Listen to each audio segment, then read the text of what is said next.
Good morning student, I'm Tuba Athar and today I'm going to teach you what is water scarcity and the need for water conservation and management, and it is the chapter of your class 10 geography book, and it is a third chapter, water resources. So firstly I would like to introduce you what is water. Water is a primary natural resource, a basic human need and a precious natural asset. मतलब water जो है एक हमारा बहुत ज़्यादा important natural resource है, हर इंसान की ज़रूरत है और एक कंट्री के लिए बहुत प्रीशियस नेचुरल एसेट है। वाटर जो है हमारे डेली लाइफ में बहुत ज़्यादा इंपॉर्टेंट रोल प्ले करता है और ये ऑक्यूपाई करता है एक place between land and sea, mediating energy and shaping both the lithosphere and atmosphere. ये जो है जो भी प्रोसेसेस होते हैं एटमोसफेयर में या लिथोस्फेयर में, उसमें एक इम्पॉर्टेंट रोल प्ले करता है।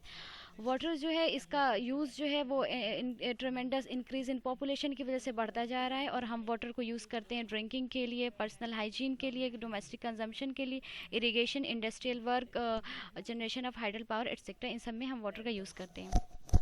अब देखेंगे हमारे कंट्री में वाटर जो है कितना ज़्यादा अवेलेबल है। तो जो हमारे कंट्री में रिवर्स और कैनाल्स है वो 1.9 लाख किलोमीटर्स में हैं, और जो अदर वाटर बॉडीज़ है जो हमारा वो लेक्स वगैरह हैं, टैंक्स, पॉन्ड्स हैं, वो हमारा कवर करते हैं 7.31 मिलियन हेक्टेयर्स। अब यहाँ देखेंगे जो रिवर्स हैं वो हमारे 1.9 लाख किलोमीटर्स हैं, रिजर्वॉयर्स 2.93 लैक्स हैं, और टैंक्स एंड पॉन्ड 2.43, ऐसे करके टोटल जो है हमारा वो 7.31 लाख किलोमीटर्स है। अब हम देखेंगे वाटर स्कारसिटी क्या है। अकॉर्डिंग टू इंटरनेशनल, ये एक इंटरनेशनल नॉर्म है कि कोई भी country water stress country declare करा जा सकता है अगर उसके यहाँ वाटर अवेलेबिलिटी जो है वो 1700 metre cube per capita per year होगी, और वाटर स्कार्स कंट्री होगा अगर उसके पास लेसर होगा 1000 metre cube per capita per year. तो जो इंडिया में अवेबिलिटी ऑफ वाटर थी 1991 और 2001 में 2309 metre cube and 1903 metre cube थी, मतलब कुछ 100 ईयर्स में ये काफ़ी कम हो गया था, और ये एक्सपेक्ट किया जाता है कि हमारा जो है 2025 एंड 2050 में ये 1401 मीटर क्यूब से 1191 मीटर क्यूब हो जाएगा। तो इंडिया जो है एक वाटर स्ट्रेस कंट्री में इंक्लूड करा जा सकता है। और जो total world surface area India के पास ओनली 2.45% है, लेकिन इंडिया का जो वाटर रिसोर्स है वो 4.4% है।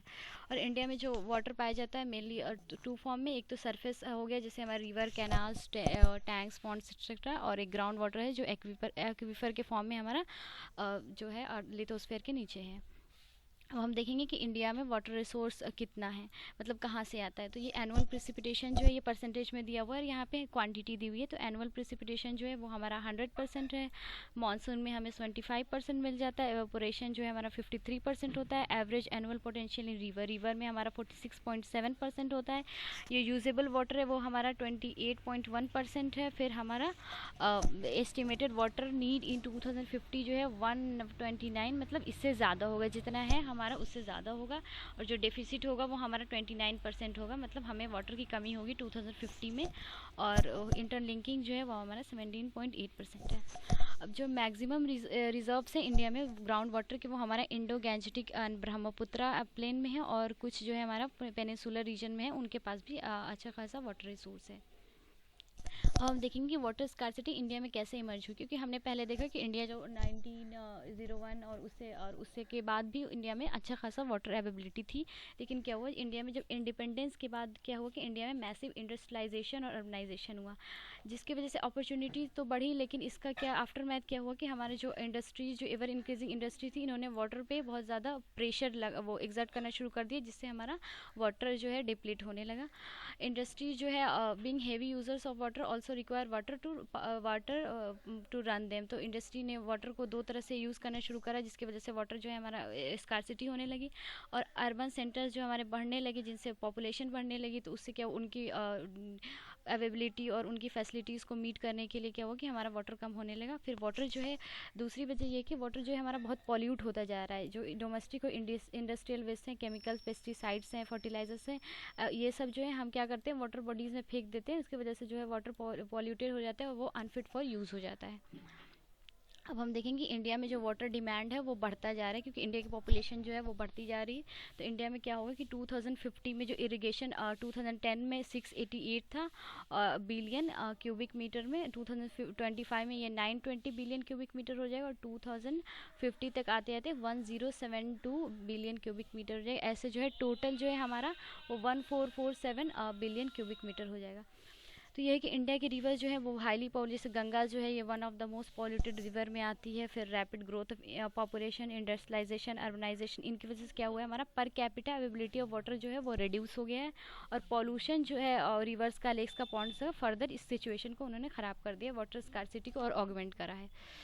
अब हम देखेंगे कि इंडिया हम वाटर कैसे कंजर्व कर सकते हैं, क्योंकि हम देख रहे हैं कि पॉपुलेशन बढ़ती जा रही है, हमारा डिमांड जो है वाटर का वो भी बढ़ता जा रहा है। तो कुछ ऐसे हम फार्मूलाज यूटिलाइज़ करें जिससे क्या हो कि हम वाटर को कंजर्व कर सकें। तो इसका जनरल यूज़ में हम क्या कर सकते हैं, पहला ये है कि हम जो है टैप को टर्न ऑफ कर दें जब हम ब्रश कर रहे हों या अपने वॉश हेयर कर रहे हो। तो इसमें क्या होता है कि बहुत सारा वाटर हम सेव कर सकते हैं। और इनफैक्ट एक एस्टिमेटेड है कि 160 गैलन्स ऑफ वाटर हम ईच मंथ में सेव कर सकते हैं। फिर जो है हम अपना जो भी गार्डन प्लांट करें, जो भी करें, तो वो हमारा क्या करें, स्प्रिंग सीजन में करें, क्योंकि उस टाइम में जो है सबसे कम वाटर जो है एक प्लांट को रिक्वायर होता है। और हम करें रेन वाटर हार्वेस्टिंग जो है हम यूज़ करें। इससे क्या होगा कि हमारा जो वाटर है जो हमारा स्टोर हो जाएगा, फिर हम दूसरे टाइम यूज़ कर सकते हैं। फिर हम उस रेन वाटर को जो है घर में जो प्लांट्स वगैरह उनमें यूज़ किए, घर में भी यूज़ कर सकते हैं। और जो हमारे हाउसेस पाइप्स वगैरह हैं बहुत ज़्यादा क्या होता है लीक हो जाते हैं, हम उन पर ध्यान नहीं देते, उसकी वजह से ही बहुत ज़्यादा पानी बर्बाद होता है। तो हम उनको चेक करें और हम जो है अपने लॉन्स वगैरह को ज़्यादा पानी ना डालें कि हमारा सॉइल एब्जॉर्ब ही ना कर सके। Thank you.